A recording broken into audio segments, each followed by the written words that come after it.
Hey, John. Hey man, how you doing? I'm doing good.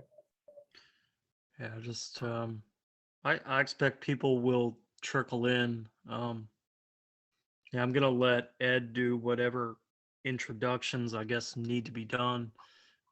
Because I'm not sure how everything's gonna go today. I suspect he knows, so Fair enough.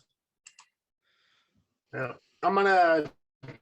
I don't think my camera's working at the moment. Give me just a moment here. okay.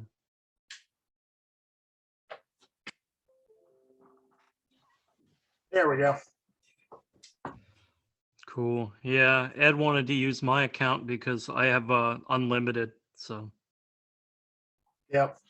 I just did my first one of these things 2 days ago, and it was trying to time me out after 40 minutes. So, oh yeah, it will. It will. If you ever have an important meeting where you need unlimited time, shoot me a message. I'll let you use my account if you need it. okay.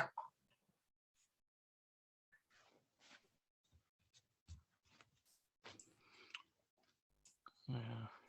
So what's been going on? Just writing and working on stuff. And seems I get more jobs lined up than I have time to pull off. So Well, just finished editing a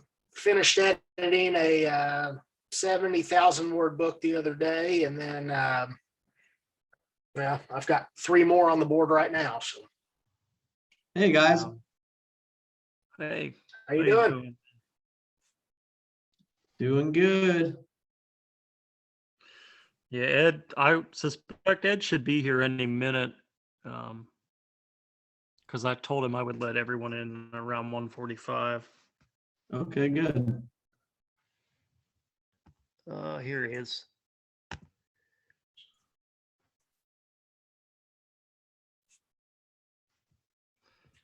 Hey Ed. Hello. Yeah, since I don't know how this is going to go today, I was just saying like I'll let you do whatever introductions need to take place. I'm just here. Okay. Nathan, nice to meet you. Hey Edward, how you doing? Nice to meet you. Doing good. Yeah, so I guess you're neighbors with my buddy Levan. Yeah, Levan right up here. Yeah, small world. Yeah. Well, small town, I guess. Yeah, small town and big world. Yeah. Craziness. Now, and again, I really appreciate this. It's a rare treat. Well, I don't. I hope I don't disappoint. I don't think you will. Yeah, I guess what we're looking at here is, I don't know how much John has already said, but basically, you're going to be talking to a bunch of writers and I think a few actors. I know one of the gentlemen, they're actually going to be a movie that they're filming in the Bell area, I guess sometime later this year or early next. So he's raising Cool. funds for that Which area? in Bell. Bell area. Yeah. So that's Very cool. rare treat. So I guess just maybe a little bit about your background whenever we start, and then we can just bombard you with a bunch of questions that'll make your head spin. Okay, great. I'd rather do that than try to give a talk. Yeah, I hate just talking about stuff in general. Like the interaction is always better for me. Yeah. Because I get flustered and my brain kind of trails off. One of those ADHD type. Oh, that's interesting over here. So are all of these are all the people coming, are they all Osage County writers or Missouri writers or Midwest writers?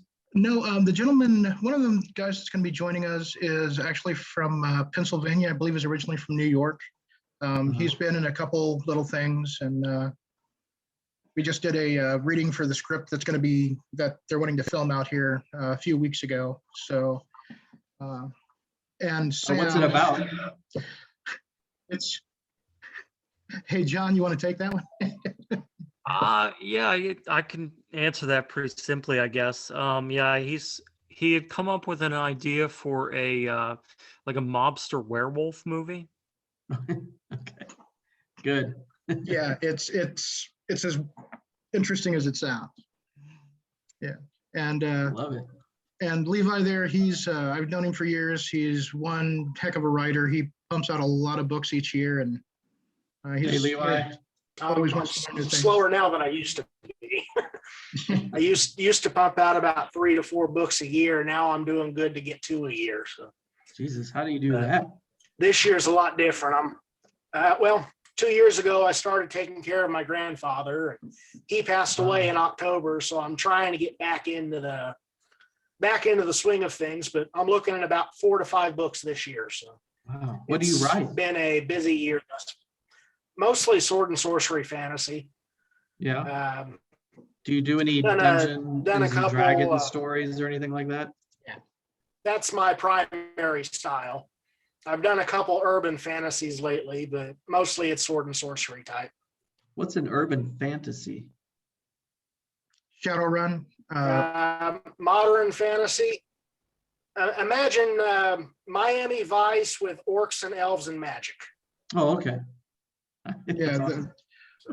What's that show with Will Smith on Netflix now? Bright. Right. Yeah. Right. Is that a show now? Yeah. That one's just a movie, but Yeah. And I saw that they're making the second one. So Hmm. Well, yeah, I can't even keep up. I almost know less about TV now that I work in it than I ever did. well, I'd imagine though that you get like hyper focused on like whatever project you're working on and everything else just kind of tunes out. Yeah, I mean, it's just, you get paid for 60-hour weeks, but sometimes it's 72 and, it's a lot of work. Yeah. So are you just like on a mini vacation now or just? I forced one. I was hopping off of Queen of the South. I got up here from New Orleans last week, got hired on CSI Las Vegas. They told me I could be remote for a few weeks.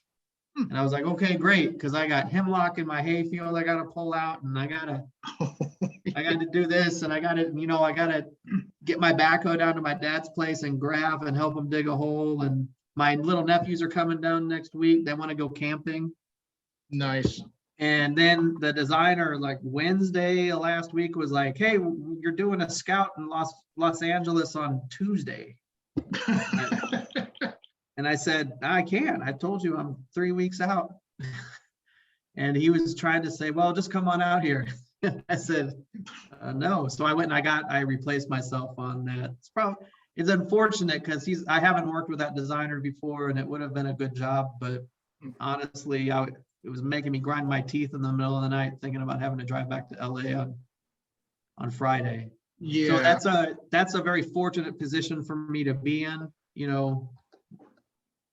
I mean, I'll save it for the talk, but when you start in this business, working back-to-back shows is a dream, Oh, yeah. Well, like looking at a lot of the writer stuff, it's like you're contracted for, 8 to 13 episodes. So, you're kind of locked in for maybe a few months. And then, if you don't get rehired, trying to find placement on another show. Yeah. I know that John's worked in a lot of different projects with the industry. So. Yeah, I've primarily worked in film, not so much in TV, except when I was in Russia, that was TV. But it's definitely a different animal in so many ways. But I've Lucy, talked. have we met?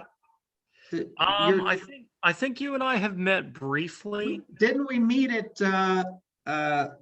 McLean's house or at dinner at McLean's house? Yeah, Wasn't it? I guess that probably would have been a few years ago. Yeah. Yeah. I was thinking, you sound really familiar to me. I thought, gosh, I know this guy. Yeah, Yeah. So, and then you had already gone to Russia then, because I think you told me that story. I worked as a staff writer on a Russian soap opera that I always describe as sort of like a Russian NYPD Blue. Yeah, Do you but know Russian, or did they translate it all for you? my Russian's pretty good. Okay. It's not bad. So that's one of the primary reasons why they hired me to begin with. But yeah, I won't lay claim to knowing as much about television. Ed knows that two of my closer friends are now currently the co-producers on Umbrella Academy. Yeah. Okay. So they're always filling me in on things, but I'm sure I have a lot to learn in any case. Yeah, and John's a very humble guy. I mean, not to throw too much out there, but he used to write with Rodney Dangerfield. Oh, yeah? Yeah, Yeah, that was one of the first things I did. I spent a lot of time writing with stand-up comedians, and then I worked with Rodney for about 3 years. Oh, wow. He didn't have like 30 years of shtick behind him? Or was he just trying to keep it fresh? Yeah, I did a little bit of that. More what I was doing, I did a lot of he had film projects that would come in, like pitches and proposals, and I worked on more on the development end. Hmm. yeah. So don't feel like you're going to be talking to a bunch of people who just have no clue about the industry. I mean, I know a little bit. I'm like dipping my toes in. So I think nowadays people know way more about it than we used to before I moved out to Los Angeles. Because I think it's tweeted, and there's a lot of backstage stuff that goes out on Instagram and Facebook and TikTok and all that stuff. So I feel like the general public's a lot more aware yeah, and of how the that's sausage is made. and what I love about social media. I mean, I tend to hate social media just because of a lot of the negativity. But what I do love about it is the access that we get to like the behind the scenes things and celebrities putting up little snippets, either pictures or little videos of what happens. Mhm. And I'm always like trying to look in the background to see what's going on, because I know that if that's where I want to be. I don't want to be like on camera. I want to be like off camera somewhere, just kind of, hey, this is kind of what I want you to do. Not so much directing, but as far as writing. Mhm. So, hey, Aunt, Hey, how are you? doing good. Thanks so much for inviting me today. I'm glad you can make it. Yeah, Anthony there. He was supposed to be doing some filming today and up and around Pennsylvania, and you got rained out. Yeah, on Kelly Drive. We got rained out today, so we rescheduled for Tuesday afternoon. We'll have the sunset behind us with the reshoot. It should actually be better. Mhm. I already got some B-roll of the drive and like approaching the art museum from behind and stuff, so I could fill in between the action. What project is this? So this is it's called New World Ordered, and I have 42 pages scripted. I also have my writing partner and scene partner, Mike Hoff. He has another 20 pages scripted. Oh, So it's 2 stories running linear about 2 comics trying to survive the pandemic and find love, just like a sitcom. perfect. So we were filming some scenes 2 weekends ago, some crowd work scenes, and I got some comics from Philly to come out, and then we got some people in the park without paying them or having them sign a waiver, jump in and help us too. So that was cool. And we got a cool, Mike had a Joker face on, so people it was attracting interest. So we got that big scene done, and now we're trying to, we got rained out again Wednesday. Seems to be raining every day I want to film, but we did 9 pages indoors that day, 3 different rooms. Wow. Well, 9 pages is a lot. It was. We were here for 5 hours, and I fed Mike twice, and he was exhausted at the end of it. Well, when you start filming in Missouri, I think you're really going to learn to hate the weather. I Well, filmed in Missouri in 2017, and it was like 100 degrees every afternoon, if I can recall. that and when Anthony was in Missouri in 2017, I think we were shooting like 18 pages a day. Mm. It was a fast pace. Yeah.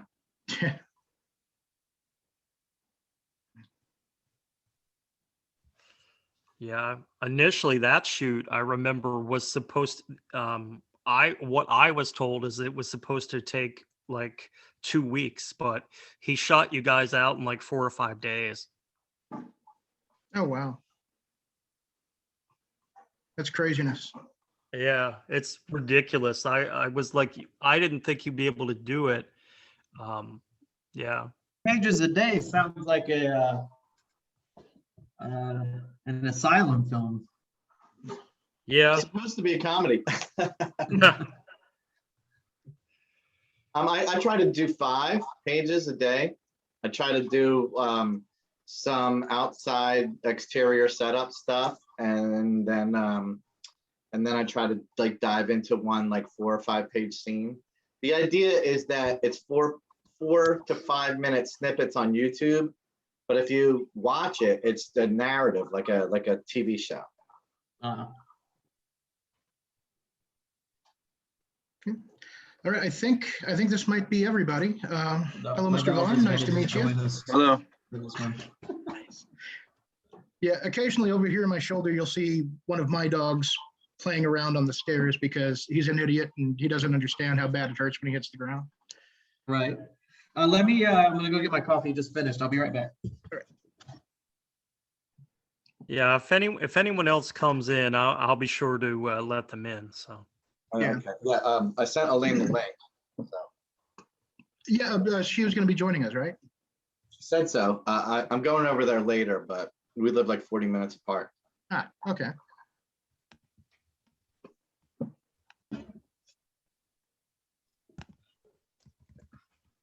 Okay. Right. All right. So Jason, what do you do? What do I do? Can you hear me? Yeah. Okay. Oh, hey, Yeah. Jason. It's good to see you. How you doing? Yeah, I work at the IRS now, so and I write in my spare time. So you're the one we need to talk to then, huh? Nobody knows what's going on at the IRS, so I don't know anything. I just type in the numbers and don't ask questions. We're probably being watched right now. Oh, no doubt. Yeah. I didn't say that.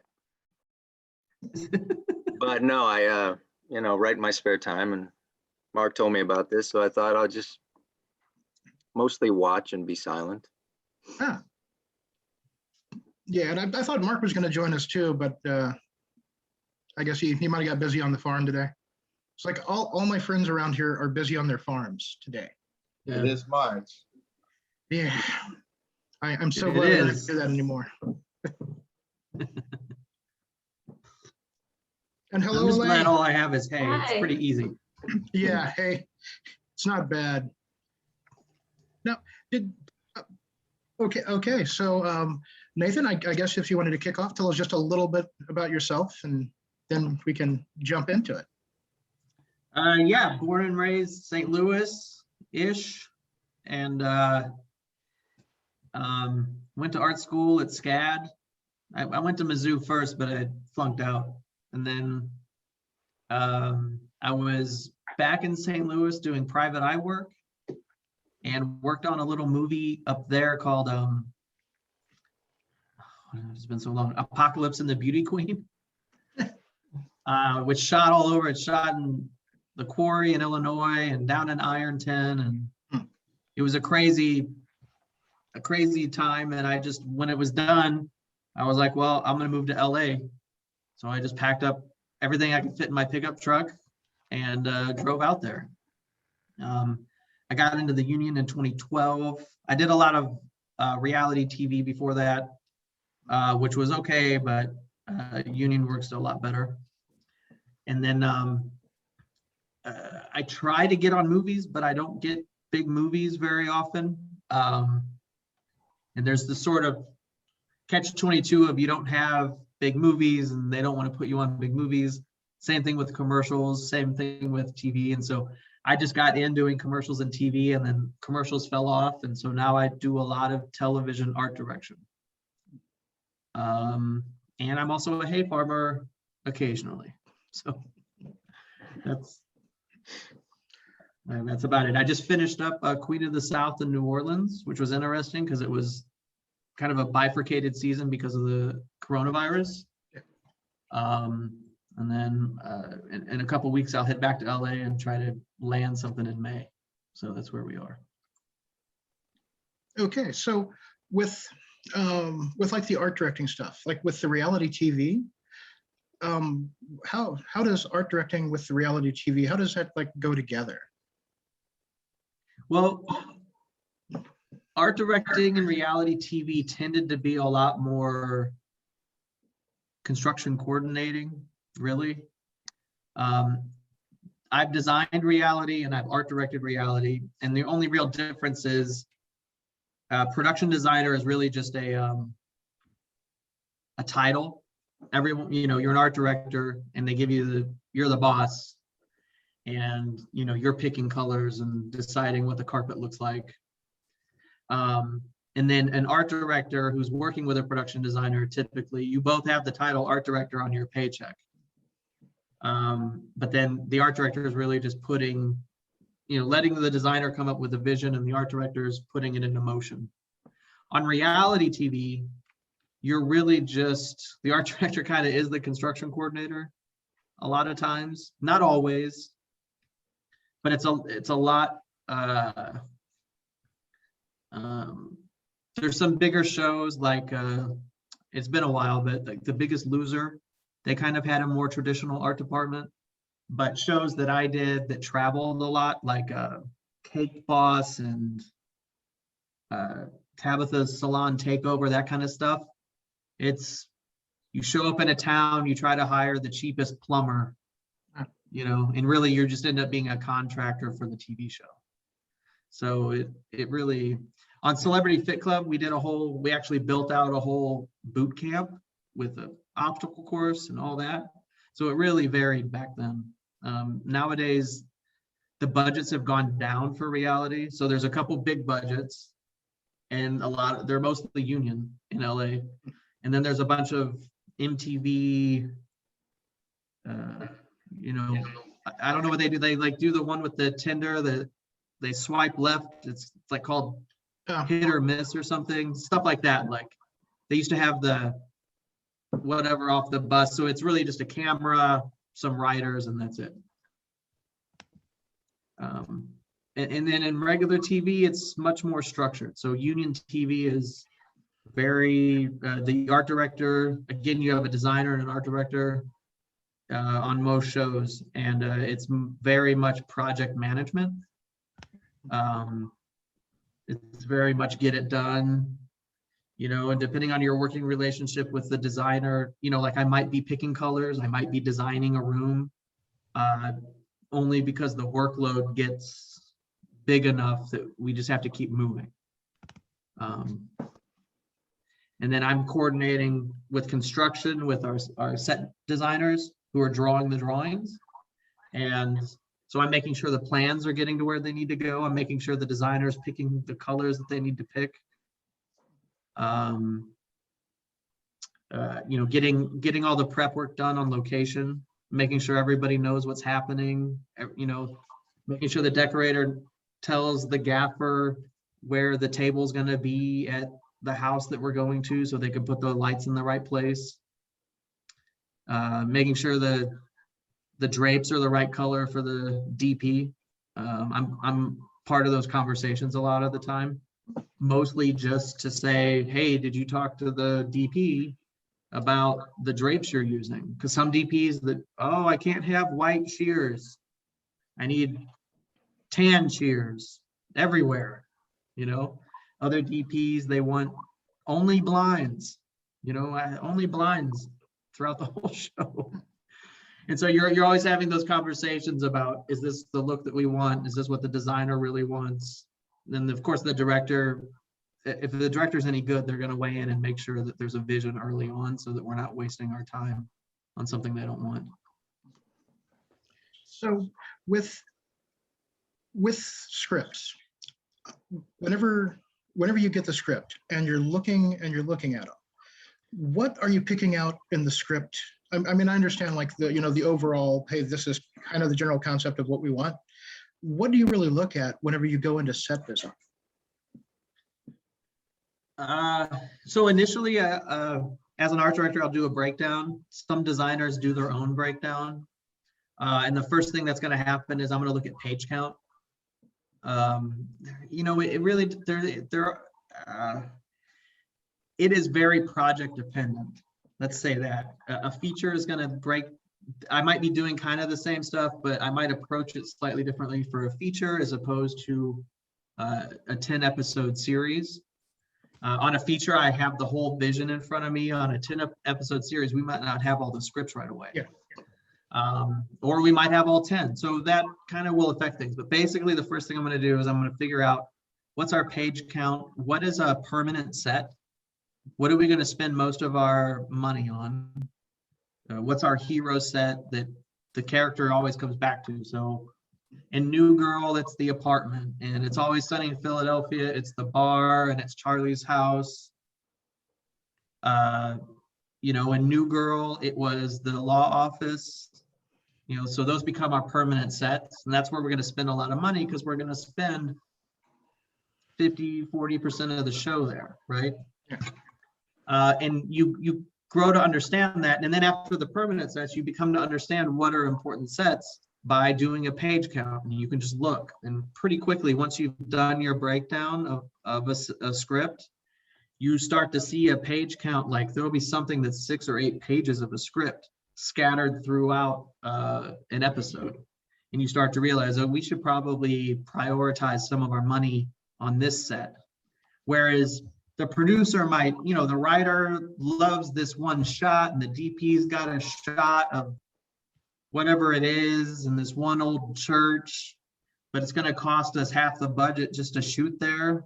And you say, that's fine, we can go there and get this one shot, but you could probably not spend any money there, get the same shot, because we're going to spend, you know, 25% of the show in this other space. You know, if we spend all our money over on this cool light coming through the steeple bell, you know, whatever, we might miss a good opportunity to have a normal looking production because we're only going to see your shot for 30 seconds at most. So that's your initial thing, like where do we want to spend money? And then the other part of the breakdown is, you know, in a script, you're going to have some highlighted elements, you know, in all caps. I'm looking for those all caps moments, whether it's a prop that's super important to the writer or something else. I'm going to look at how many characters are there? Like, are they doing a lot of things with props? So like I broke down CSI before I left, and it looks like they always have props, and you start thinking, we're going to need tables. We have tables for microscopes, and we're going to need carts to put things on. And you start having this conversation with the set decorator about, you know, we're going to have a room. This character reads a lot, so we definitely need bookshelves, but they're also examining evidence all the time, you know? So we're going to need room for files. So our desk needs to be a little bigger than normal, maybe. We're going to have a lamp. You know, so you really start to think about those spaces based on how they're written. And then finally, I might go through the script a third time and actually read the dialogue. I might read a script all the way through without breaking it down, and then break it down, and then maybe I'll go back through and make sure I understand the dialogue a little bit. There's usually not a ton of info there, but sometimes in the dialogue, there'll be a reference to something. And it won't be called out in the script, and nobody's really thinking about it, but, you know, something about, you know, I don't know what the line would be. Maybe one character says to another, let's put it in first gear and go. So you're thinking, okay, we need a manual car. So if I got to call picture cars, I got to say, look, we're looking for cars for these two guys to drive around in. We need a 5-speed, no automatic, maybe. And let's put those cars in front of the director and see what we can find. So I'm also looking for clues like that. Well, what's something that writers do that just drive you batshit? Rewrites? Rewrites, okay. Probably. That's the most, you know, but a lot of times that doesn't really come from a writer on a TV show. Again, it depends on the show. For everything I say as usual, there's always going to be an exception. But sometimes the director will come in and just say, none of these locations work. I hate this scene. There's too much shoe leather. And the director really is driving the rewrite. So it's not really the writer doing it. Sometimes the writer's just solving the problem after the director complains about it. But those rewrites, you've been prepping for 3 weeks and you're down to your last week and all of a sudden there's a complete 180 in what we're doing. That can be troublesome, especially if you don't have a line producer who's going to say, no, we've spent our money, So you go to the line producer and say, hey, they're asking for all these changes. It's going to cost 50 grand. Tell me what to do. Because at that point, I don't want any responsibility for saying yes. I want the producer to say, I'm going to write the checks. Don't worry about it. Because in that last minute, that last week of prep, it's going to be overtime, extra guys, whatever it is to get the job done.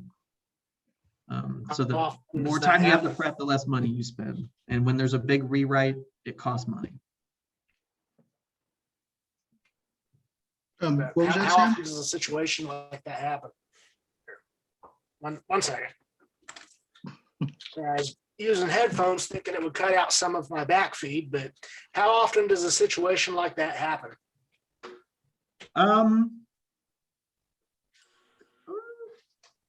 It depends on the show. Again, on Queen of the South, it happened like every 3 or 4 episodes. A director would come, because so it was like a few times on season 5. So every episode they have a different director, and some directors are really good at just getting it done, and other directors are very fussy. And you just kind of roll with it. And the director can do all kinds of stuff, and they can stomp their feet, but if the producer doesn't sign off on it, you almost don't even worry about it. On Sunny, it wasn't too often. They were pretty sure about what they wanted, but they would rewrite on the day. They would be shooting the show and they would cut and turn to each other and just rewrite. And there was no expectation that they would have anything done. They just dealt with it. And it was all usually dialogue, They this is kind of funny. I'm feeling it now. Now that we're in the room, can we make it funnier? And that was just all dialogue, and it never affected me. And sometimes the only way I knew about it was because I watched the show later. I was like, oh, that was different. Nathan, can I just ask, because we're, at least Ann and I are we're beginners at creating a movie. We just created a script that is just, it seems to be really promising. So we're going to be relying on you to sort of tell us what would work and what doesn't work, and rely on you for some leadership in helping us guide that, because we're not industry people. What's your comfort level in taking on that kind of role? Does that excite you, that it's sort of like a startup project? As a production designer? Yeah. As a production designer, sometimes that's super exciting. If I had 4 kids and college payments, I wouldn't even touch it with a 10-foot pole, because it's a lot of work without a lot of pay. So I think you're going to run into stuff like that. If it's a passion project, it has a lot of heart to it. I think you're going to find somebody who's going to be really passionate about it with you, and they're going to, they're going to put what they can into it. I think when you're approaching a project, if you're talking about budgeting or solving the problem of telling the story, your best bet as far as getting it done is usually just lowering the cost of the project. And that means not going a lot of places, or doing, some of that more run and gun stuff. I'm sorry, it's not Amanda Pascal. What is your name, sir? It's Anthony Pascal. Anthony Pascal. Yeah. Anthony was talking about earlier, shooting in the park and getting people to involve themselves just on a whim, sort of kind of thing. So that, you know, if you have a project that can lend itself to stuff like that, that's great. But if you have a, you know, a sweeping masterpiece that has to be beautiful at every moment, you're going to have to, you will want to spend more time up front figuring out every single moment and just having a really good plan and not deviating from that. So, and I assume an art director would be involved in those conversations and the planning of it. Yeah, there's a funny joke that's, how does it go? Well, the concept is, you know, the director loves you when you're the designer, and they love you all the way up until the DP starts. And then they can't even remember your name. So like a lot of times when you're planning a project, it really helps to have a production designer come in and get the look that you're looking for in concept art.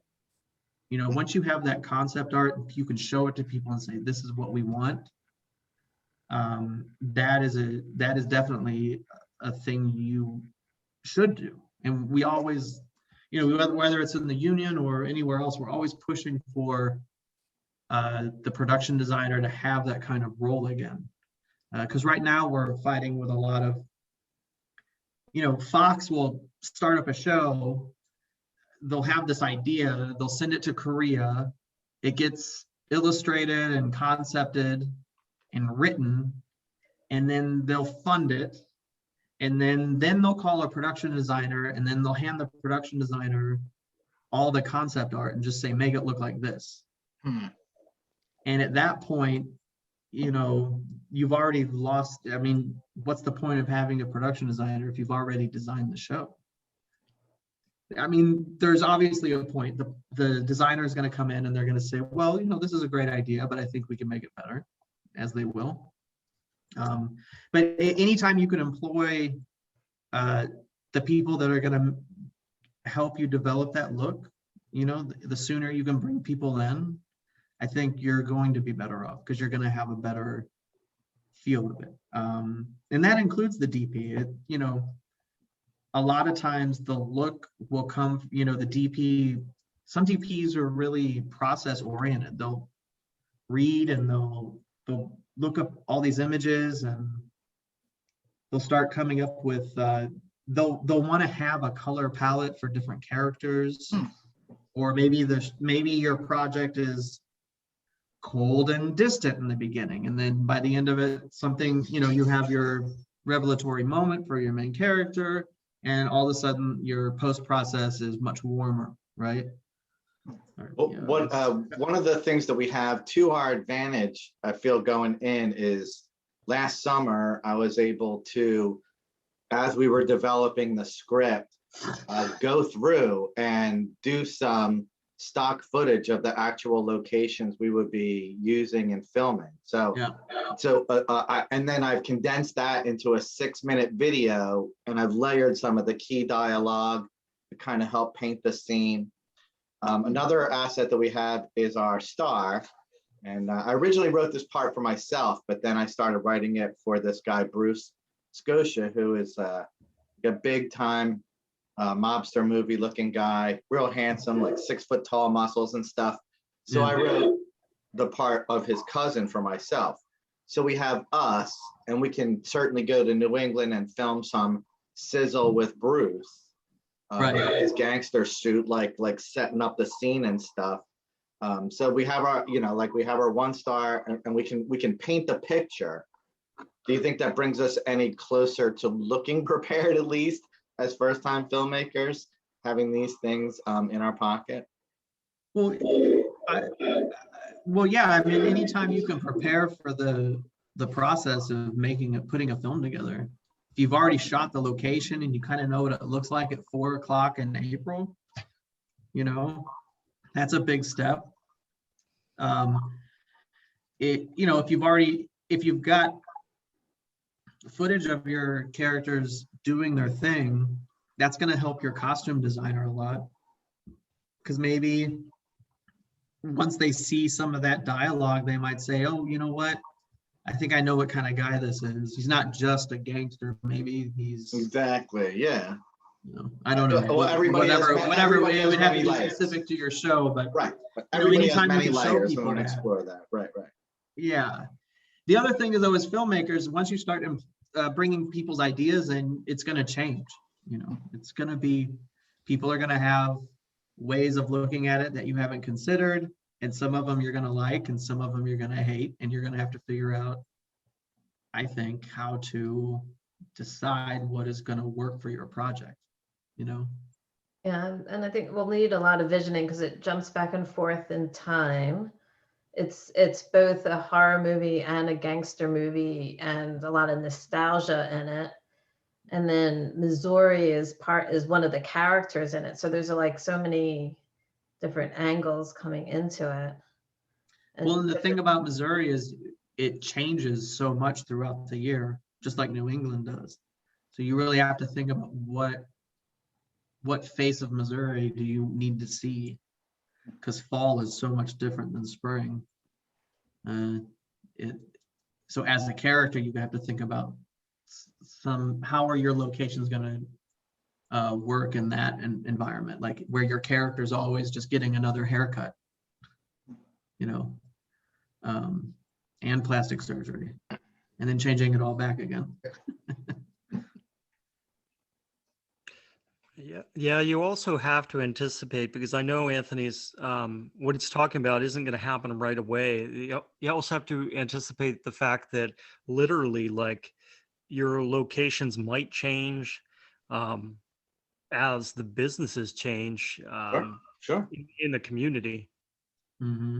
So Yeah, and that, you know, and that sort of low budget film genre is different too, because in TV, I would never talk to a writer, almost never, unless you know, Crazy Ex-Girlfriend was different because one of our editors, he was an all right guy.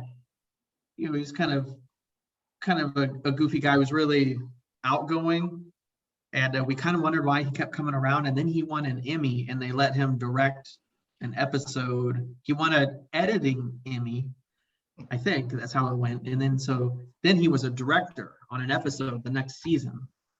And he was also involved with the writing because he was friends with Rachel, who created the show.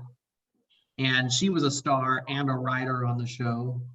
And because they had so many roles in the show, we kind of ended up talking to them. But that's, you know, that and Sunny, where the creators are the writers and they're making final decisions as creators.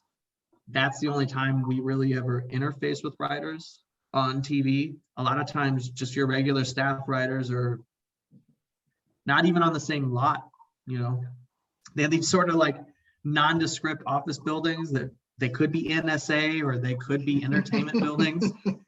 And there's just like floors of writers for different shows.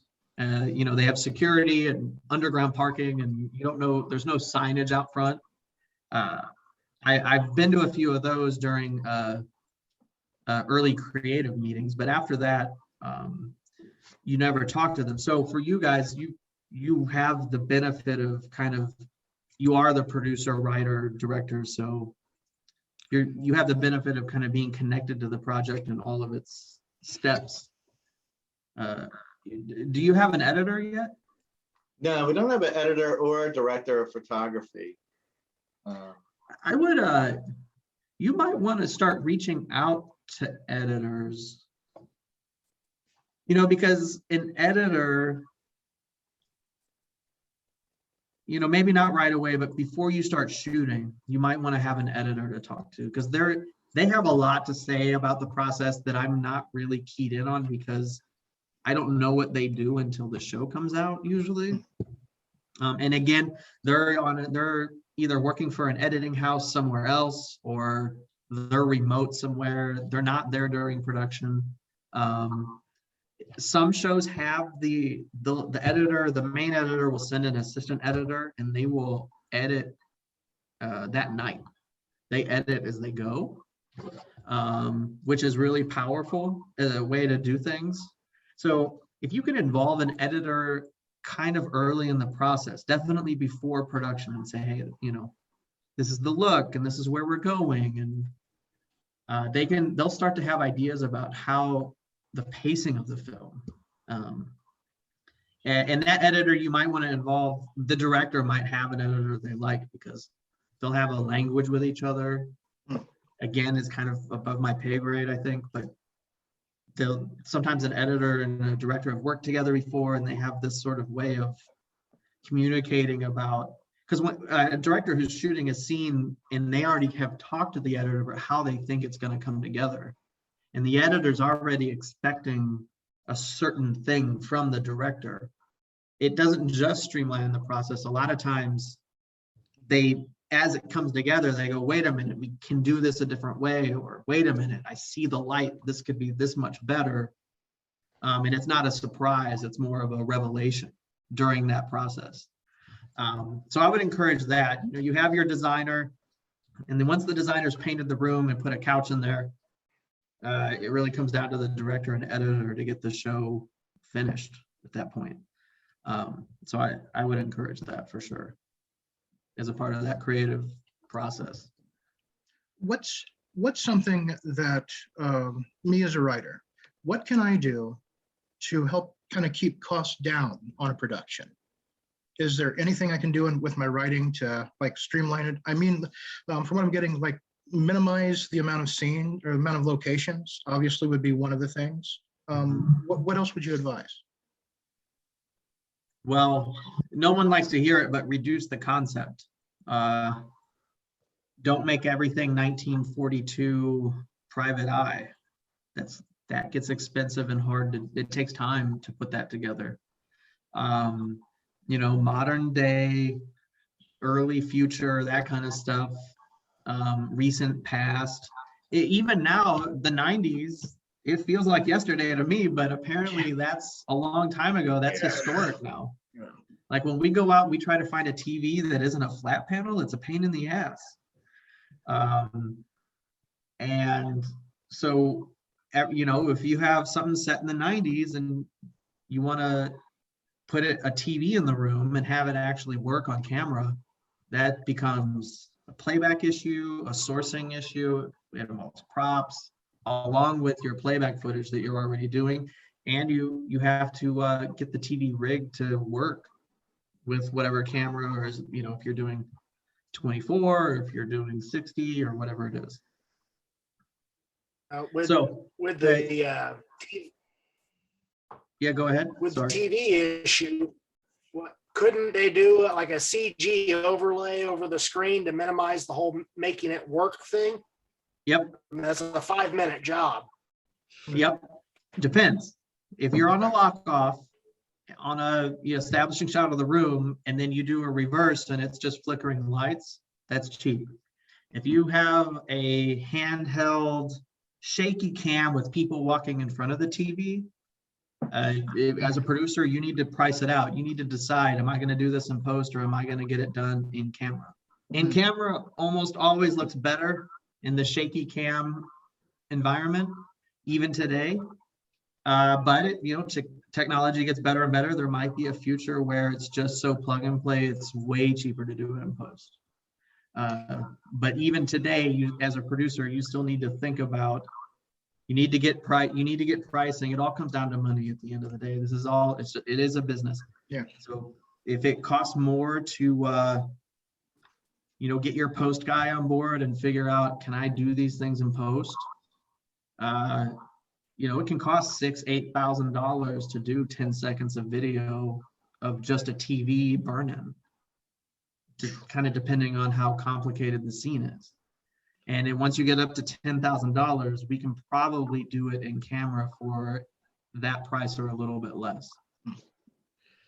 But I don't know, in 10 years, the stupid TVs are going to just be more and more rare. So we might have to manufacture them with we probably have to just build them and then fake it with a flat panel or something. I don't know. And I just wanted to say, from like Anthony's perspective, if you're going to make like a $250,000 movie, that's just, a lot of that stuff is not an option because you just don't have a lot of options. Yeah, when your budget is low, you kind of need to say, look, you need to decide what is the most important thing to spend money on. you know? I think with $250,000, you're talking about a pretty small camera crew. You want to have some control of the image, so you're looking for, you know, a person or two people who are kind of involved with moving furniture around and helping. You probably have a decorator designer at that point, someone who's just kind of controlling the environment the best that they can, when they can, and then try to find environments that just work for you. And then that way you're saving a lot of money there. You know, because by the time you set up a camera outside and put up a quarter grid, you know, on a fly swatter, and you've already spent $12,000 for the day on a budget that's only $250,000. That can be really serious. I think the trade-off is the less money you have to put into a project, the more passion and time you need to put into your planning. Yeah, I always tell people, like, because I've actually been on set for 2 films that I've written, which is a rare thing. It's very rare. It's one of the benefits of working on a smaller film, because typically a lot of people don't like to hear this, but you would get fired because they want to bring in someone else who isn't as emotionally involved. Yeah.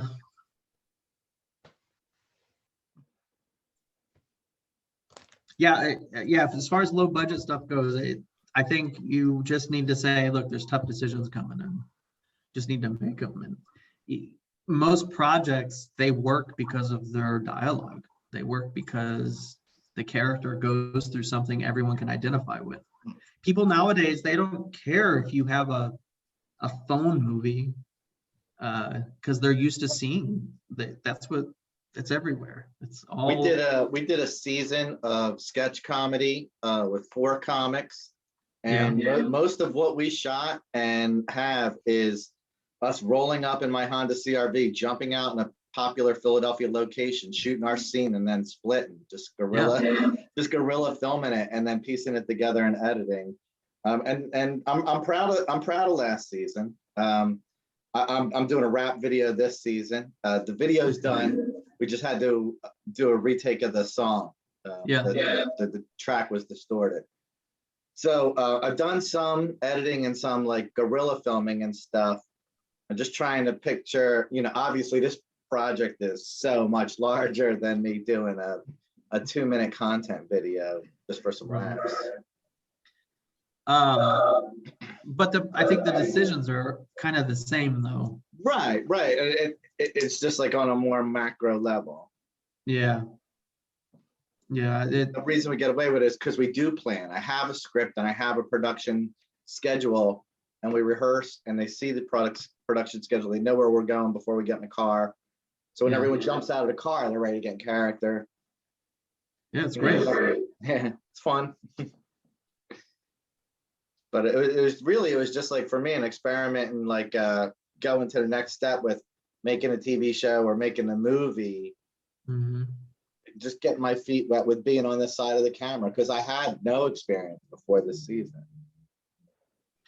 Yeah, we need to find a producer for you guys to talk to, because I'm kind of, you know, that's on the edge of my, like when you talk about procurement or sizzle reels, you know,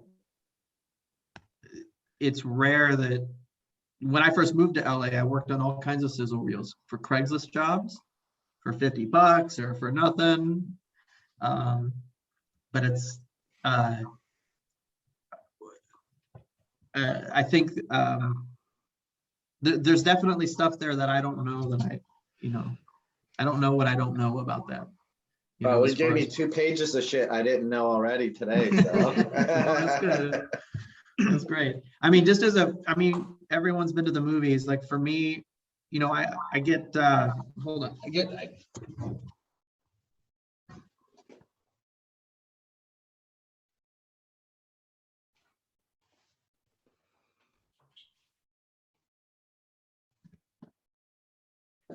so I'm technically in the Academy, so I get mailed every movie that gets made every year. Oh. And the thing that kills me about these is, like they're always trying to tell me how pretty these movies are, but when you watch them, like Midnight Sky was great. It was super pretty. I know Jim Bissell, he designed it. It's a great film, but it's not really great because the spaceship was cool. It was really great because it was like kind of a heartstrings film that had a little twist. You know, I don't know. And then there's, let's see, what's a good one? You know, News of the World. It was a historic piece. It looks really great, but honestly, it's good because of the acting. You know, it's an interesting story. So, I mean, I'm a little jaded, I think, even as someone who does art department. You know, we do think about our sets as characters, and we really try to build these environments that take it to the next level.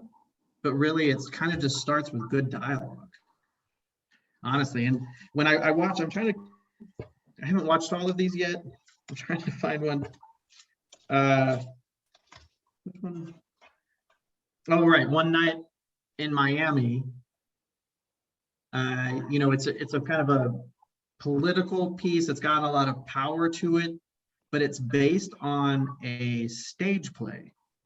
And I didn't know that, but literally 10 minutes in, I'm like, I'm pretty sure this must have been a play, because they have this this way of shooting where everything happens in one room, to the extent that you're like, this might have been a stage play, because a lot of times a stage play only has 2 or 3 sets, if that, right?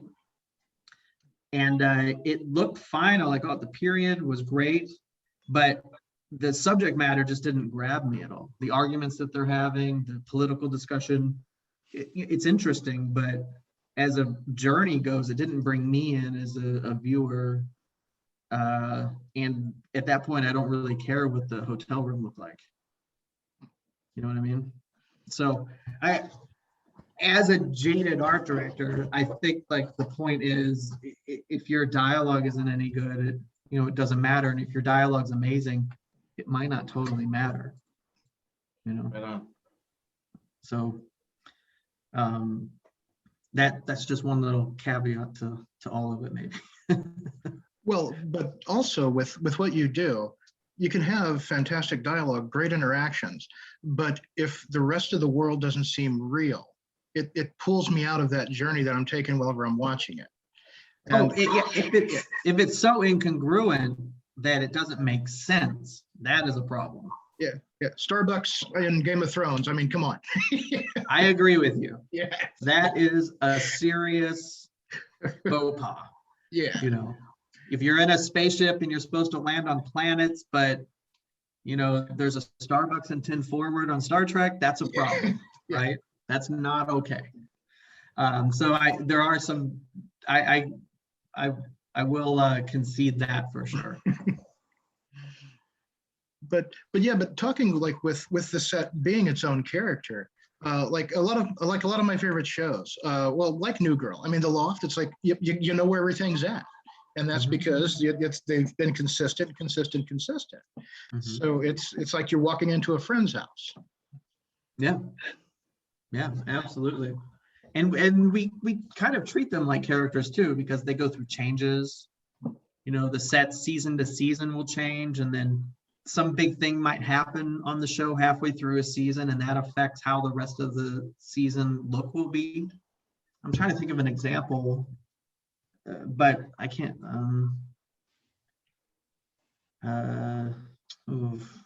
Okay, so no examples are coming to mind, but they might.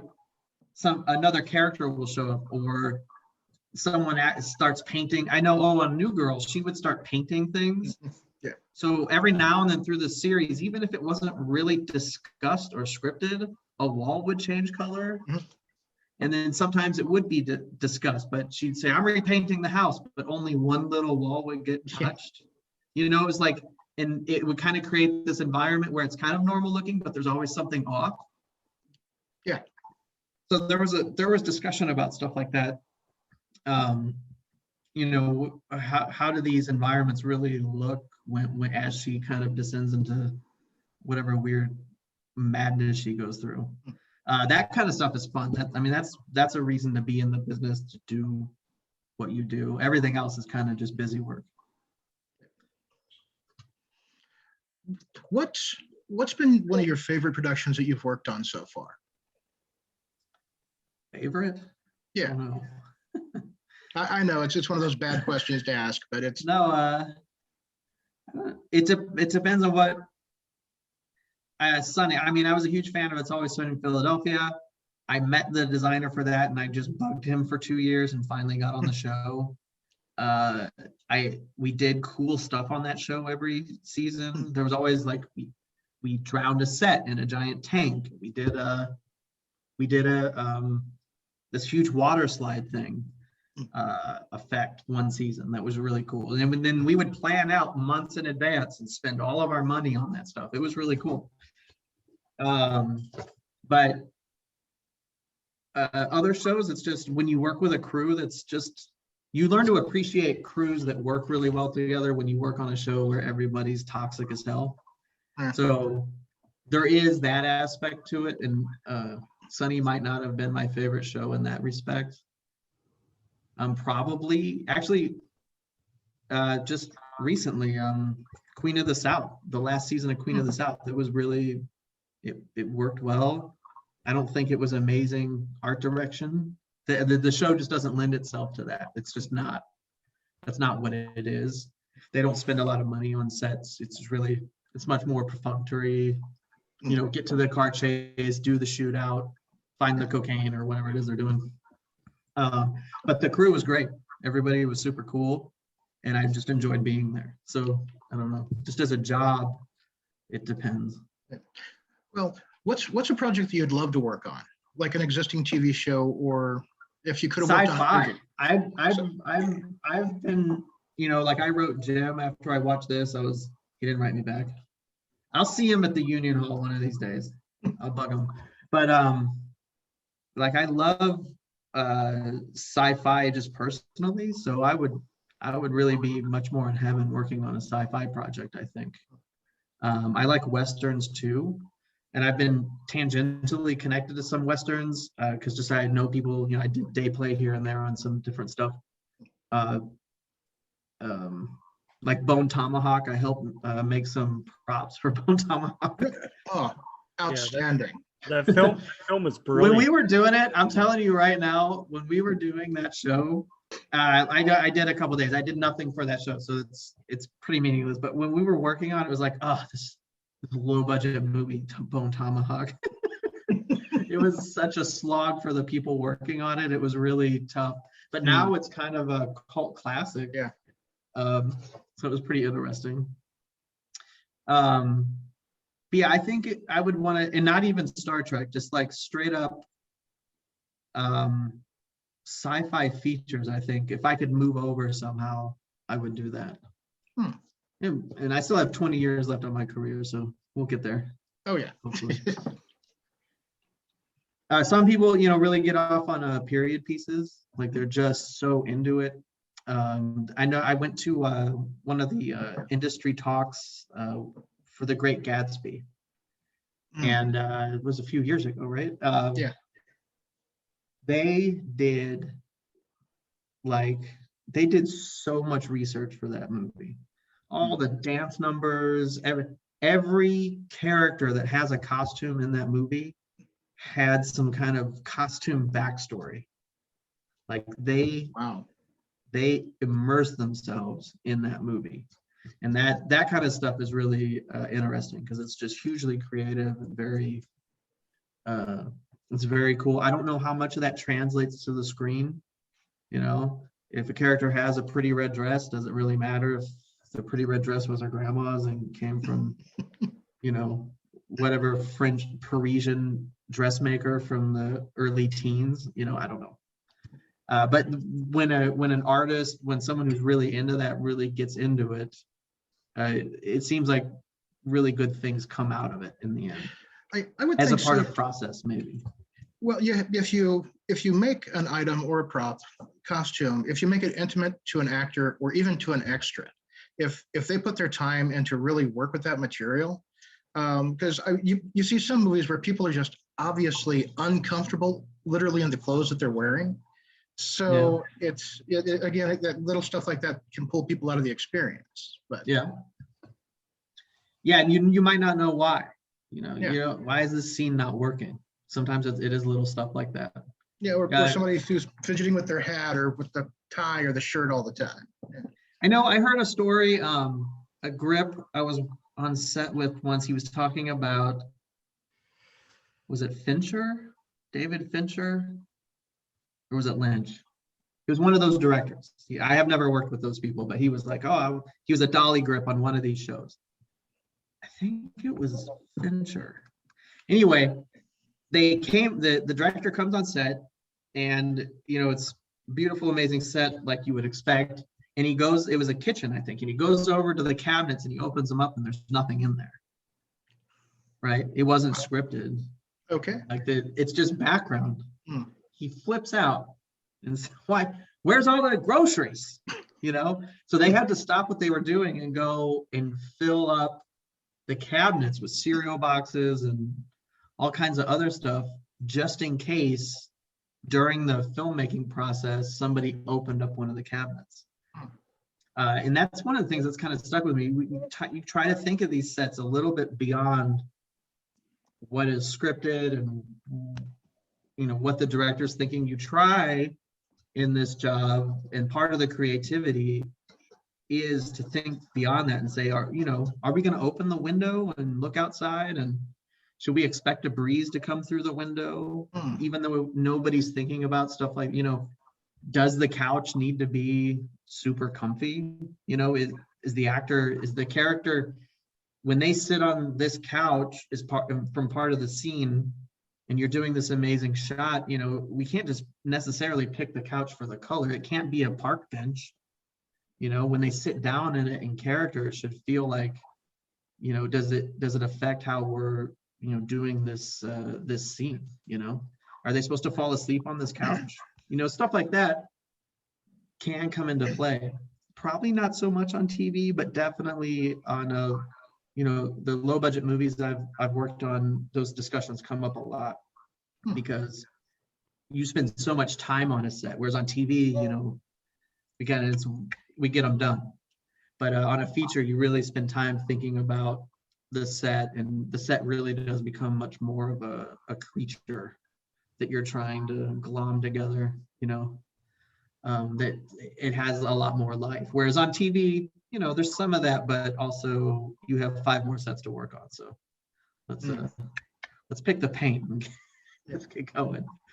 And maybe also part of the job is knowing when you need to think about those weird little details and not getting distracted by pretty colors or interesting plot points. Maybe it's not that big a deal. And that goes all the way back to breaking down your scripts and doing your page counts.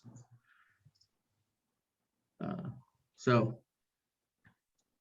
there you go. I feel like I have a bunch of questions for all the writers in the room, Well, like what do you have you written anything? Oh, I write all the time, but I'm kind of dyslexic and I can't spell, and it's a slog for me when I write. There's an app for that. There's programs. Oh yeah, well I use there's that open source, like you just use script and text. Oh yeah. And then you convert it into I don't use Final Draft or anything like that. So Yeah, I like Celtics or CeltX.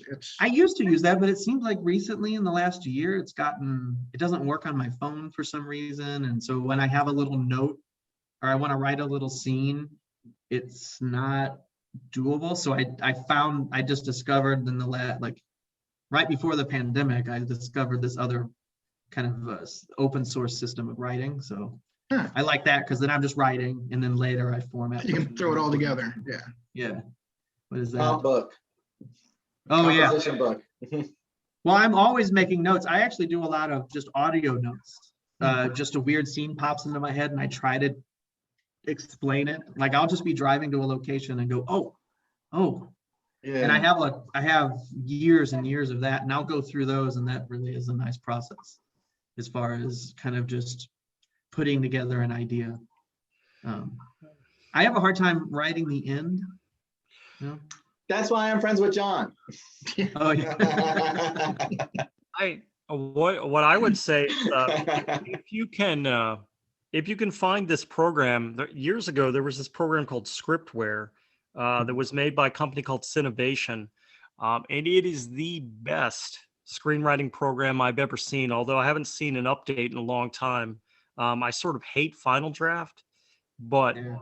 if you're a novice screenwriter and just coming into it, I suggest everyone buy that just for the sake of like learning format. But of course, if you're already in the industry in some other capacity, you tend to know those things anyway. Is it called Scriptware? Yeah, Scriptware. Their website is still there, and I believe you can buy it. I think it's like $199 or something like that. But I used to use it for everything. And the writer who kind of got me into all this was a guy named Charlie Papura, who wrote the movie Satisfaction with Julia Roberts and Justine Bateman. And he wrote Heaven Help Us with Andrew McCarthy. And he used to run the screenwriting program at NYU, and he swore by Scriptware, and it really is the best.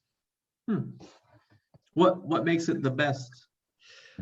Just, it's hard to fuck up. It's really an easy program to learn, which is why I think he gave it to a lot of his students. But I kind of swear by it too. It's a real time saver in a way that, I don't know, for whatever reason, other programs don't seem to be for me.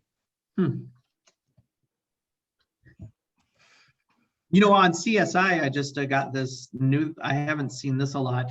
It looks like a computer generated breakdown of the script where it literally counts all of the mentioned locations as slug lines. Oh, And wow, it nice. tells you how many times they show up. So we were so I only had the first script, and I'm not on the show anymore, but they've already written all 10 episodes. And so they were issuing this slug line version just to tell us what was happening during the season without having to read all the episodes. Wow, and then So I don't know what program that is. That might be that Final Draft, or what's the other one? Movie Magic. Maybe Yeah, I they use that. Yeah, Final Draft does a bit of that too. Well, anyway, that was super helpful. So I don't know if you've got a 10 episode show you're trying to put together, don't be afraid of generating information. That's always, Yeah. those shows can get confusing and busy fast. So do you like getting the pitch material for like new shows, like a series, like the Bible, to kind of go through and like look at like the different, not necessarily just the locations, but also the characters? Like, this guy, as far as like set design, hey, this is his favorite mug. Okay, so we have to make sure that this mug is in the scene somewhere at any time. yeah, so stuff like that is always helpful, just because now I don't have to think about it. I've been told, make sure that this mug exists. We probably should have 3 just in case, and whatever else as a part of the job. I prefer the first season. I don't want to do your pilot necessarily. I mean, I do, that's fun, but I like the shows where the pilot's already sold, and either we're shooting the first episode pilot as the first episode of a 10 episode run, or we're picking it up at the second episode, because that first season is when you figure stuff like that out. Yeah. And that's actually fun. It can be hairy. It's kind of stressful sometimes. The first season can be hard for other reasons, but creatively, that first season is where you decide, that's when you get to decide, what does the apartment look like? Where does their job look like? How you get to have way more discussions with the DP about stuff. When you come in on the 3rd season, they're just like, just watch the first 2 seasons, please, and make sure it looks kind of the same. Which is its own challenge, but it's not the same. It's not as fun. So I prefer the first season run of any show just for that reason. And then I like the 2nd and 3rd season just so I can pay my mortgage. There was one funny thing. It was a great device, and it didn't make sense to me until you just mentioned it now. At the end of every season of Leverage, they would be forced to demolish their hideout. so that the next season they would be in a different city with a different hideout. Yeah, there you go. And it didn't seem plot important to me, but it was more probably stage important. Yeah, they might not have had the money to store the sets. Or, I don't know, that kind of seems like that we rebuild stuff a lot. Sometimes sets just, especially like on Sunny, it was by season 13, we were rebuilding sets because they were just Yeah. so old. I've been on SVU several times, and that is a permanent set. Yes. The courtroom, the Never moves. entertainment center, the office where all the detectives work. It's all there all the time. Looks exactly the same. So for those shows that used to be the 22 or 24 episode, 11 months out of the year shows, they are permanent sets. They never come down. With Sunny, when it's a 10 episode show, or New Girl was permanent, but Sunny, we had permanent sets, but we would have to take them down and store them because they were only up for 3 months. Oh, okay. They wouldn't pay. It was stage 17 at Fox. They would never pay to keep it. They paid a couple of years, and one year we went to Radford, and we moved around a lot. And then on Crazy X, it was permanent sets again because we were at some little schlubby side stage, and they could afford to just keep the set. It was cheaper just to keep the stage for 3 years. Yeah, on the TV show spec, we're using my apartment as the permanent set and the main location for the center of activity. So as long as I can renew my lease, or if we get picked up, we'll shoot the same shit in a brand new place. Yes, you go to a stage because you'll enjoy the process much more. Yeah, for sure. How much have you constructed like at your house to like take to areas? Have you done any construction there, or is it all been? I did a Fox promo. Time is such a thing to me. I don't know how long. It was a while ago, and I had to build parts of there was just like no money, and we needed it on Monday, so I just went home and I fired up all my tools and I knocked out a bunch of flats once. But as far as prepping sets in the garage, that does not happen very much. Yeah. For YouTube shorts or for spec stuff, I think it happens a lot, but it's not comfortable unless you have a shop set up. I think in here, I have a barn. I could easily turn that into a shop and probably be really happy knocking out sets. Honestly, if I could just stay here year round and build flats for people, I might consider a change of venue. But there aren't a lot of requests for flats in Bell, Missouri. So yeah, which and again, it still blows my mind about Bell, because you doing what you do and living in the area, all the work that John's done, like in Hollywood and stuff, and then we have another friend that he grew up in Bell, and he was on Dexter for like 2 seasons and a couple of other shows and stuff. But it's weird for like per capita. It's like this is where everybody from Hollywood's coming from. It's weird. Yeah, it's weird. And well, it's weird. When I first moved to LA, I met a ton of people from St. Louis and Kansas City. All of them are gone. Every last one of them moved away. Some of them are still in the business, but nobody that I met. And I don't really meet new people anymore. I guess I'm too old, or I don't know, I work a lot. Or when I'm not working, I'm here anyway. But always trying to network, meeting people, going to Hollywood parties. I met like 20 or 30 people from St. Louis. Wannabe actors, different art department people, DPs. A lot of them moved away though. It was really interesting. I think I don't know. LA is just such a crummy place to live. I think if you were so used to, it's different. Maybe, I don't know. But I can see why people would come back and just end up in Bell, or Yeah, it is a weird area. Well, like Tony there, he loves Bell. And I said to Elaine, let's go to Bell, Missouri for a long weekend and read the movie. It's just like, yeah, sure. Never heard of Bell, Missouri, but sounds funny. I think Bell's a pretty place. There's a lot of pretty towns if you drive around central Missouri. I don't know why more people don't shoot kind of the Midwest like this. I don't know. Like this part of the Ozarks is kind of not as hilly. It's really, you can see these really interesting valleys all the time and really picture that you might consider postcard barns and stuff. Oh, yeah. I'm surprised there isn't more love for the Midwest in filmmaking. I really think the weather plays a huge part in that. Yeah, maybe.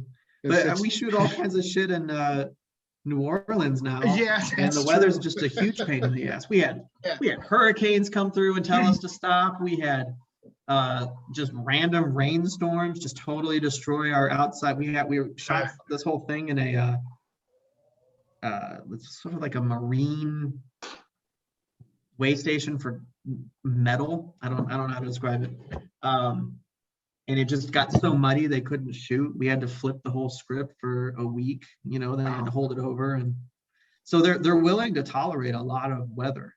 So I don't know. If in downtown St. Louis and Kansas City have really cool urban looks to them. And I think when you go around the country, you notice there's a lot of cool places to shoot. So there's some other motivation because now they're shooting a thing about Hurricane Katrina. I just found out from a production designer, the production designer I met when I first started It's Always Sunny in Philadelphia. He lives in Toronto now, and they're shooting a movie about New Orleans and the hospital there in Toronto. And they're going to try to come to New Orleans just to shoot a couple exteriors for a couple weeks before hurricane season starts. But the whole thing's going to be in Toronto. So they're going to shoot Toronto as New Orleans, which is interesting. Yeah, We'll see that's- how that works out. That's pretty crazy. It's like that show Ozark is actually shot in Georgia, but that matches up much better than Toronto and New Orleans. Yeah, no, when I heard that, I said, really? He goes, yeah, it's a lot of stage work. A lot of the interior hospital is going to be there, I think. So a bulk of the work is there, it sounds like. And it's a lot of drama inside the hospital. So maybe that's how they're getting away with it. But he says they're doing some exteriors in Toronto. So I just think it'll just be like a close up of the side of a building as somebody walks by, I don't know how they're going to sell it. But I don't want to capitalize like on all the questions here, but just what was one of the more fun and creative scenes or sets that you built or designed? No, definitely. It's Always Sunny in Philadelphia, season 10, I think. The Gang Goes to Hell, part 1 and part 2. We built the brig of a ship and then sank it in a tank. And so like as the gang maybe dies, you don't know. And the whole set fills with water as the ship sinks. Well, we had to build an it was a whole project. It was the coolest thing I had done up to that point, I felt like. And it wasn't so big that, it wasn't like this huge feature where there were 3 million people working on it. It was a TV crew. I was pretty heavily involved in the entire process as the art director, from design all the way to when they sank it that day. So that was really. Did you do the Christmas special when Danny DeVito was birthed through the sofa? That was hilarious. That was, Brilliant. I think that's season 7. So that would have been the year before I started. I started in season 8. But yes, that's phenomenal. What was it, season 6 or 7 when they do the dance off? They want to prove to everyone at the reunion that, and Dee's got her like gear on and they're all just drunk as hell and they think they're doing this amazing dance, but they're just sad, awful slobs on the dance floor. That show is phenomenal. I've always loved that show. Nathan, you said that earlier that you had some questions for the writers. Yeah, I can't. It's like when you're sitting down to write a movie, Like, what are you deciding to write about? Where does it come from? Is it just popping into your heads like it does on mine? Like my head just has ideas? Or are you functionally assembling a thing like I would build a set? Like, are you? Um, I'll speak to that. Like I start with just like a 1 or 2 sentence log line Uh, conceptually, and I sort of go from there. And the first thing I do is try to strip it down as far as I can and try to write a script that is as cost effective as possible. Um, a lot of times I don't always write a beat sheet now, but it's a good idea, and I recommend. what's a beat sheet? A beat sheet is, if you're taking a screenwriting class, a beat sheet is basically all of your scenes scripted out to where you can almost it's almost having like all of the exposition done before you even get started. So all you're really filling in is the dialogue primarily, Mm, which saves you a lot of time. Because I don't know if you're anything like me, but I used to primarily make my living doing rewrites, but ironically, I hate doing them myself on my own projects, and that helps prevent that. so you basically work out all the action and everything Yes. through a beat sheet, and then you're basically, once you fill in the dialogue, you have a script at that point? Yeah, a beat sheet for feature film is generally about, I don't know, about 40 pages. And then you're just filling in from there. So John had explained this process to me as we were developing the warehouse, and I am an organic dialogue writer. So I'll go with a scene and I'll have 5 pages and then I'll get stuck. This was very helpful getting me back on track. Because if I didn't know where the dialogue was going to go, I could at least sketch out how the action would continue. And then that was important when you're sewing plot lines and foreshadowing back in. Dialogue was more my forte. My plot structure has obviously gotten better when I wrote my first movie, but this was my first movie. Oh, okay. I mean, the mistake that I think a lot of writers that don't have a lot of experience make is that a lot of writers approach it too much like a stage play. And by that, I mean, like, there's just way too much dialogue. And it's a lot like what Anthony's talked about. Like, people don't teach you the other aspects of screenwriting, and they think dialogue is everything. But it's really, when you do something like a beat sheet, it teaches you to be a little bit more spare, which I would recommend to anyone. I like that.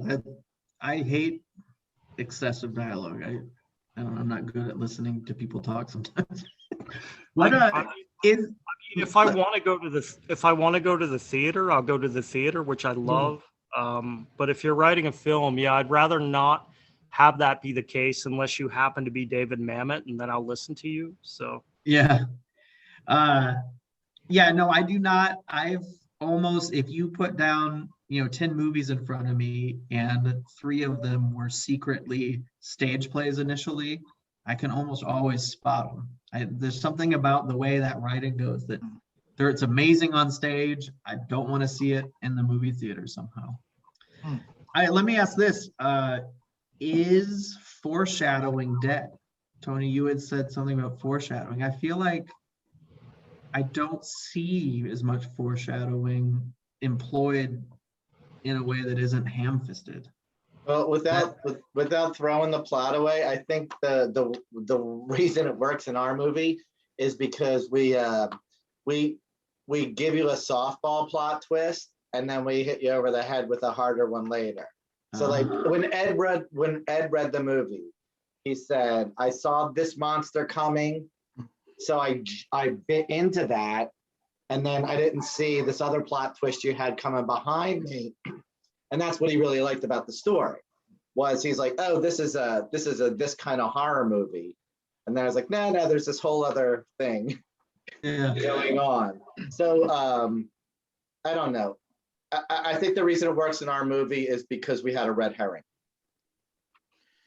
Yeah, I wonder, I just don't know that I see a lot of really well-employed foreshadowing. I was watching a critique of Tremors recently, Huh. and in there they bring up how good the foreshadowing is in Tremors. It's like subtle, the tension builds throughout the thing.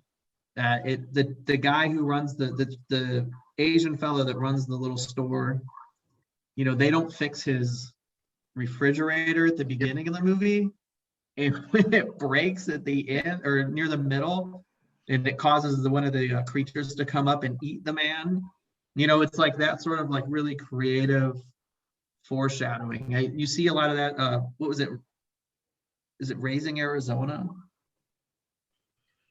You know, like foreshadowing the intentions of a character. So when that guy comes into town and he shoots the lizard off the rock, Yeah. you know, it's not just a cool like trick shot. It actually is sort of like a character foreshadowing, which Yeah, it's so I sort of guess- like a symbology. I don't know that you see as much anymore. Am I wrong or?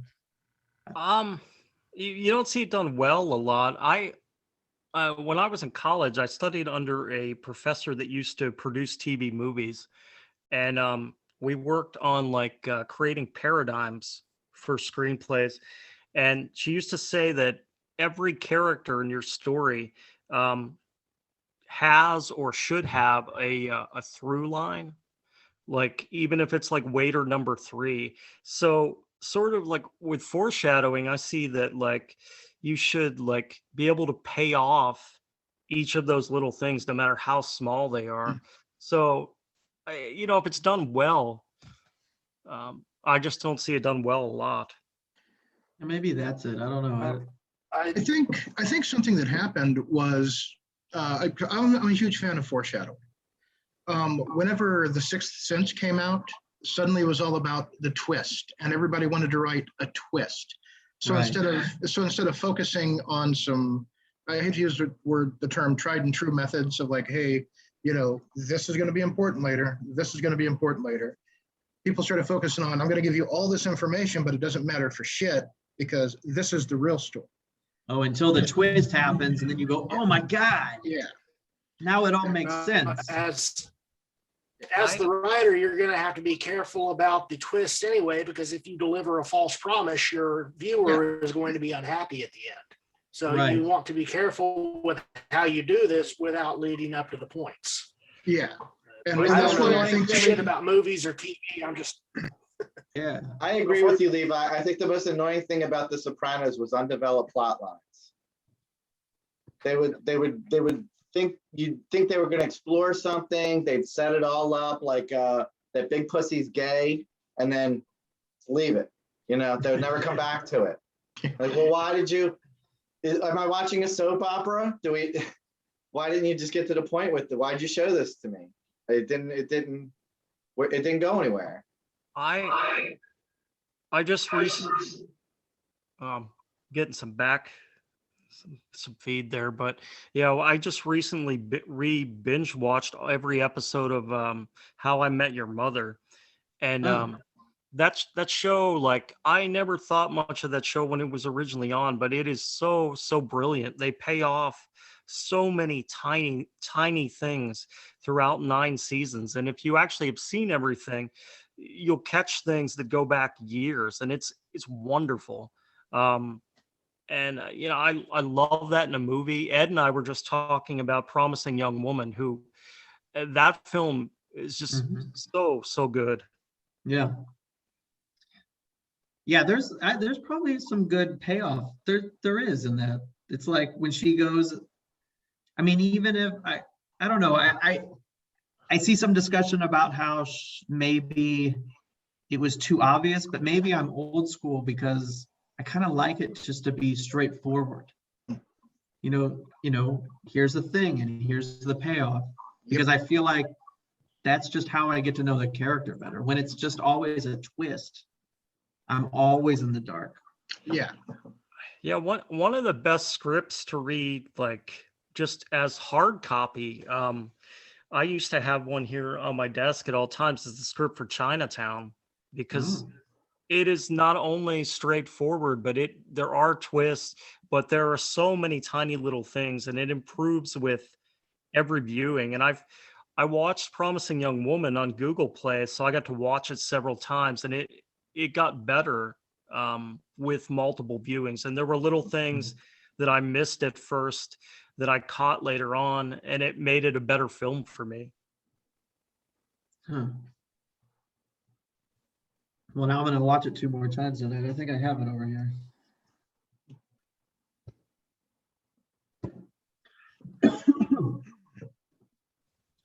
Well, I guess anything else? Edward, you had all the questions. You got any more? Well, tons of questions, but as far as what we're discussing here, I would like to meet up with you sometime before you have to take off to LA, at least by, if you like Greek and you haven't been to the Greek restaurant here in Bell. I'd like to take you. I was actually disappointed. I drove through town yesterday and saw the dinner bell is closed again. Yeah, I was Yeah, like, it was under new ownership, and to be I honest, know. the food had gone to hell under the new ownership. I So used to love sitting there with the dogs out. So that was my favorite dog porch. yeah. But I've eaten just about everywhere now in Bell. I'll be here for a couple of weeks. I'm actually going to town now if you want to meet in a little bit. I'm trying to see a man about my deer that I had processed, but that's another story. But Wooly? yes. He had some Yeah. tragedy in the family. I'm gonna see if I can get my deer back. We'll see. I feel bad for him, but anyway, yeah, no, I'll be around if you want to meet up. Just hit me up, and Yeah, I'll be around for 2 more weeks. very, very cool. Yeah. Again, thank you so much. With your insight on a lot of this stuff, I can streamline more of my work, because with me, it's like catching the attention of the producers to go, this product will be, equitable. I can make money off this, and I'm not going to have to keep dumping money into it. So Right. yeah, getting like the locations cut back, because as you were talking about that, I was thinking of like 2 scripts that I have right now that I know I can put, instead of having it in this location, I could have it in this other location that's already been there. We do it all the time. We'll be like, hey, we have 5 locations here, they're each coming in at 30 to 50 grand. What if you did this, this, and this, and one, and these other shots in here, and then we're done. And there's a reason why New Girl always is in the apartment, and because it's an amortized, so permanent sets are amortized. They consider like each episode, they take a little bit of that and say, every episode gets so much money. And so those sets have more money to spend, but they use them as much as possible. So when you have those nice locations where the gang all gets together, or you're going to end up every episode, that always helps, because a producer will immediately recognize there's a really great amortized set for us, and they're there a lot, so we'll be able to get a lot of production value out of it, And Anyway, really, this was great. Thanks for the writing tips. well, and again, thanks for the insight. You really, I really don't think you understand just how helpful this has been to me, and I know to Anthony and John. Absolutely. Great. I'm glad I could help. I don't know, but I'm glad. whereas Yeah, thank Ed, you for doing this. Ed, I'm Yeah. currently writing a script set in the 90s, which which gave me something to think about. Yeah. Yeah, it's Be careful with those goddamn burn-ins. On the plus side, there aren't any cell phones, because we always have to worry about the screen of the cell phone now. Huh. So it's all push button cell phones and pagers. So that's good. huh. Yeah, and well, Well, mentioning it like the 90s was, 30 years ago, I was like, no, it wasn't. Well, shit, yes, it was. So, My best friend in high school had a pager, and I was always like, "What are you, a fucking doctor?" No, I'm a drug dealer. What are you talking about? Yeah. and off topic, you were a PI? Yeah, for a couple of years. My mom is a lawyer. She's a family lawyer. Okay. And she started she would give her documents to be served by a sheriff. Oh, yeah, But the Process server. sheriff, they just drive by and they knock and then they leave. Oh, yeah. And so then you have to hire somebody to Personal actually serve. process server. Yeah, so I started just doing divorce paperwork, but it quickly grew into videography, surveillance, Oh, yeah. and like following people. I got to go to concerts and I thought I was the top of the world. I got paid like $60 an hour to go to Oh, yeah. Kiss Aerosmith one night just to get pictures of this lady cheating with a guy. So I had a lot of fun, but for some reason I thought movies would be more fun. Oh, I think you're right. I was asking, I was a police officer for about 10 years. So I didn't know if like you had done any of that and like kind of segued in because you got tired of getting shot at. So. No, I was just a weirdo who wasn't afraid to go to those weird places, I think. I think that's So I'll probably end up shooting you a text here within the next 5 Yeah. or 10 minutes, and we'll try to get something set up because I All right, do want to cool. speak with you further if you. yeah, If let's you're have lunch. leaving. Let's do lunch, as they say out west. Okay. All right, thanks a lot, everybody. All right, Thanks a thank lot. you. Or Thanks Nathan. for the info, Nathan. All right. Bye. Guys. All right. Well, I will talk to you guys later as well. Have a good one, John. I'll talk to you soon, man.